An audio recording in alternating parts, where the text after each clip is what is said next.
apa kabar? Saatnya Anda menyimak berita Jawa Tengah bersama saya, Frin Mariana. Sejumlah berita menarik akan kami sajikan untuk Anda dan berikut 3 berita utama hari ini. Karena sopir mengantuk, sebuah mobil menabrak pohon di Kabupaten Klaten, sehingga seorang penumpang perempuan terjepit badan kendaraan. Ratusan mantan pegawai bekas pabrik gula milik PTPN berjalan kaki ke Istana Presiden di Jakarta, menuntut dana manfaat pensiun yang lebih layak.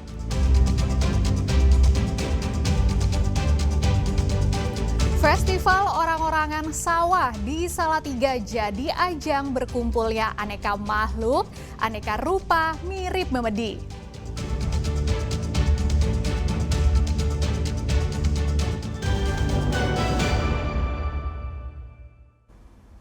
Kita buka dari kasus kecelakaan di Kabupaten Klaten. Seorang perempuan terjepit badan mobil usai menabrak pohon di Desa Karanglo, Kabupaten Klaten, Minggu siang. Kecelakaan tunggal terjadi karena sopir yang merupakan suami korban mengantuk sehingga mobil menghantam pohon.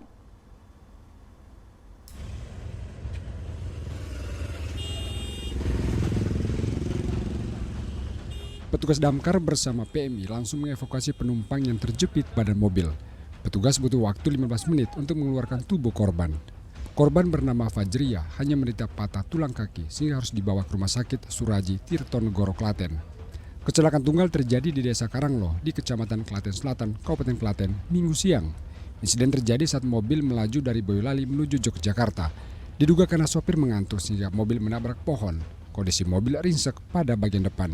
Untuk kronologi, mobil berjalan dari arah Boyolali ke arah Klaten Kota sampai di TKP, kemungkinan mobil terlalu meminggir menabrak pohon.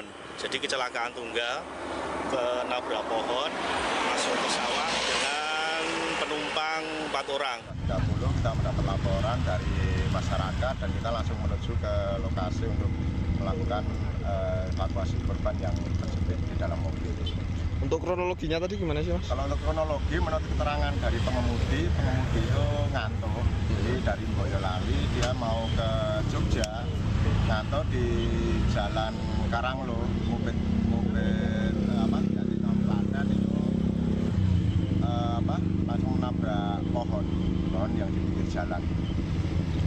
Terus gimana, Mas, proses evakuasi yang tadi, Mas, berlangsung untuk berapa? Proses evakuasi tadi kita dibantu warga bersama PMI juga untuk evakuasi. Kita melakukan evakuasi penumpangnya, jadi istri dari pengemudi itu mengalami kemungkinan tadi patah kaki di sebelah kiri. Bangkai kendaraan kemudian dievakuasi petugas menggunakan truk derek.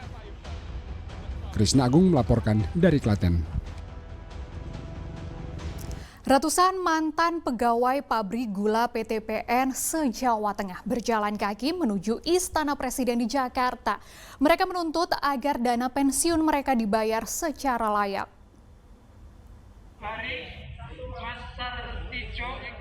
Ratusan mantan pegawai pabrik gula PTPN memulai aksi dengan berkumpul di depan bangunan bekas rumah administratur pabrik gula Jatibarang di Kabupaten Brebes Minggu siang.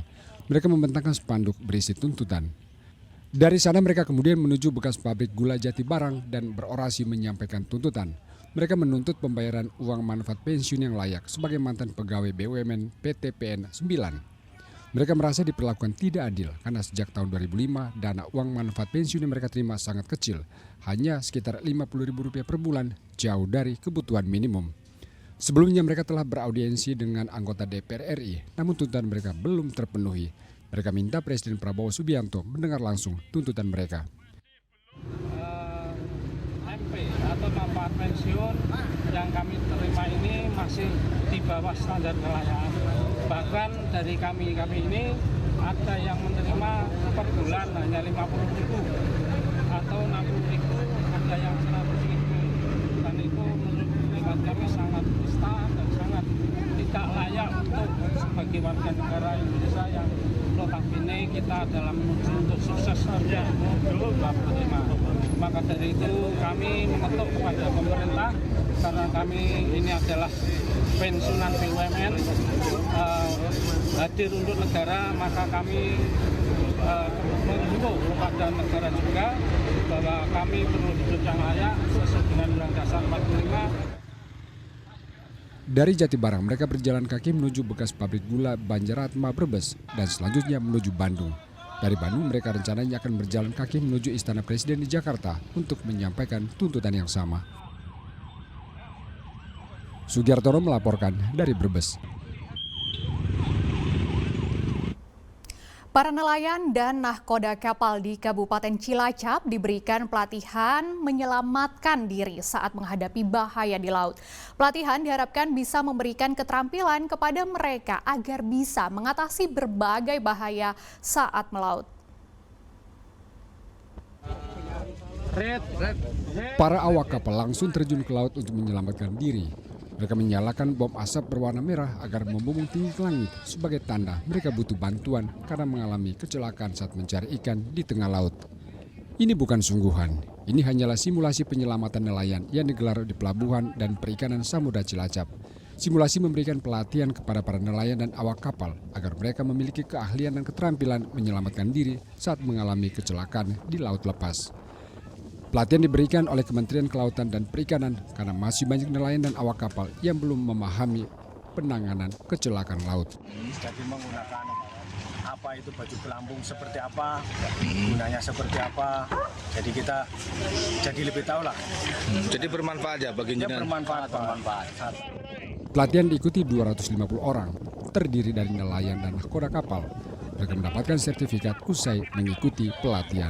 Dan ini adalah untuk memfasilitasi para nelayan mempunyai sertifikat PSTF 2. Kemudian yang kedua sekaligus ini akan diberikan buku pelaut perikanan. Data Kementerian Kelautan dan Perikanan menyebutkan dari jutaan nelayan di seluruh Indonesia, baru 30.000 nelayan yang memiliki sertifikat lolos uji tentang keselamatan melaut. Mardianto melaporkan dari Cilacap. Seekor hiu tutul berukuran besar mati terdampar di pantai Adipala Cilacap. Diduga hiu tersebut terseret ombak besar saat mencari makan.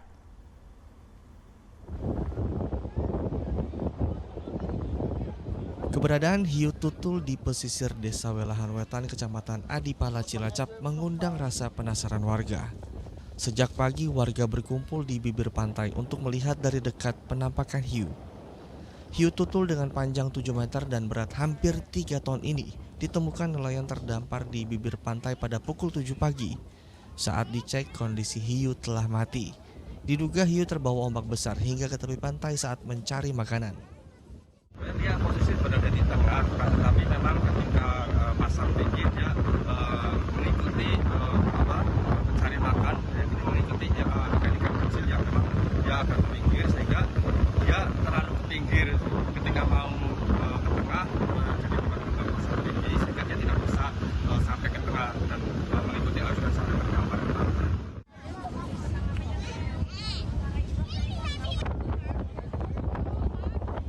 Beberapa warga sekitar bandel. Mereka nekat mengambil daging hiu yang telah mati. Untuk menghindari hal itu, petugas sumber daya kelautan dan perikanan memasang garis pembatas. Bangkai hiu tutul kemudian dikuburkan di kompleks pantai Adipala. Mardianto melaporkan dari Cilacap.